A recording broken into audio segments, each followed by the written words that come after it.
బెంగళూరు అలాగే లక్నో జట్ల మధ్య జరిగిన ఆఖరి లీగ్ మ్యాచ్లో లక్నో జట్టు ఓటమి పాలైంది. ఈ యొక్క సీజన్ని గెలుపుతో ముగిద్దాం అనుకున్న లక్నో జట్టుకు నిరాశ ఎదురైంది. ఎందుకంటే బెంగళూరు జట్టు ఆటగాడు జితేష్ శర్మ ఊహించని గెలుపును బెంగళూరు జట్టుకు అందించాడు. ఇక గెలిచిన తర్వాత చాలా బాగా మైదానంలో ఎంజాయ్ చేశాడు. ఎందుకనంటే అటు క్వాలిఫైయర్ 1 మ్యాచ్ ఆడుతున్నామన్న ఆనందం ఒకవైపు అయితే, మరొక వైపు ఇక ఈ లీగ్ మ్యాచ్లు ముగిసింది నిన్నటి మ్యాచ్‌తోనే. సో, ఇక అంతా కూడా కొద్దిగా ఫేర్‌వెల్ మూవ్‌మెంట్ వచ్చిందని చెప్పొచ్చు. ఎందుకంటే లక్నో జట్టు ఇంకా ఎవరింటికి వాళ్ళు వెళ్ళిపోవడమే. ప్లే ఆఫ్‌కి వెళ్ళేది కేవలం బెంగుళూరు జట్టు మాత్రమే. సరే, ఇక విషయంలోకొచ్చినట్టయితే జితేష్ శర్మ పరుగులు సెంచరీ అయితే చేయలేదు. కానీ జట్టుని గెలిపించే నాకైతే అద్భుతంగా ఆడాడు. కానీ మరొక వైపు రిషబ్ పంత్ మాత్రం చాలా అద్భుతమైన పోరాట పటిమను చూపించాడు. ఇక దాదాపుగా 4 ఏళ్ల తర్వాత తన సెంచరీతో అదరగొట్టేశాడు.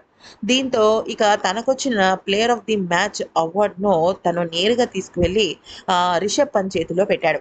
అయితే తను ఇచ్చే ముందు ఒక మాట కూడా అన్నాడు. అదేమన్నాడంటే, "నేను ఈరోజు మ్యాచ్‌నైతే గెలిపించాను. కానీ నిజమైన ఆట ఆడిందైతే మాత్రం అయితే ఈ మ్యాచ్ గెలిచి సెంచరీతో తన ఒక సత్తాను చాటుకుని తిరిగి మళ్ళీ కమ్‌బ్యాక్ ఇచ్చిన రిషబ్ పంత్ నాకు చాలా అంటే చాలా స్ఫూర్తిదాయకం. తనకు జరిగిన యాక్సిడెంట్ కానీ, తన విషయంలో చోటు చేసుకున్న పరిస్థితులు గానీ, చాలా అంటే చాలా బాధాకరం. అయినప్పటికీ అవన్నీ తట్టుకుని పైకొచ్చి తిరిగి మళ్ళీ ఇటువంటి ఐపీఎల్ ఆడుతున్నాడంటే గొప్ప విషయమే. అందుకని ఈ అవార్డ్‌ని నేను తనకిద్దాం అనుకుంటున్నాను" అంటూ చెప్పాడు. కానీ రిషబ్ పంత్ మాత్రం వద్దన్నప్పటికీ కూడా ఆ అవార్డ్ తనకివ్వడం జరిగింది.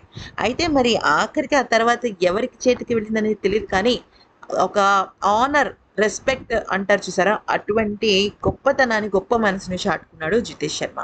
ఈ వీడియో నచ్చితే లైక్ చేసి సబ్స్క్రైబ్ చేయండి.